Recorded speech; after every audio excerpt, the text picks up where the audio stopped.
যদি কোনদিন আসরে আবার আমি গান গাইতে আসি, তোমরা আসবে তো,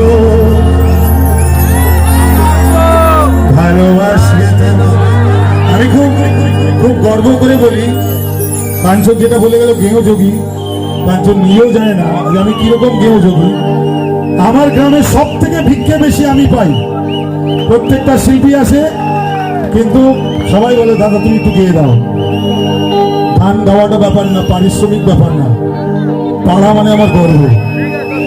সে পাটলি শিবতলা হোক, সুকান্ত স্পোর্টিং ক্লাব হোক, দুর্গা মণ্ডপ হোক, বসুনগর হোক, চণ্ডীগড় হোক, মধ্যমগ্রাম তো আমার।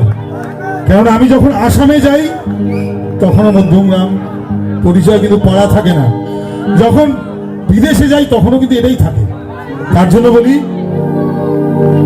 अच्छा तो हम चलते फिर कब मिलोगे जब तुम कहोगे आधी रात को, हाँ हाँ रात को यही यहाँ को। Nityanando Disofficial at page.youtube.com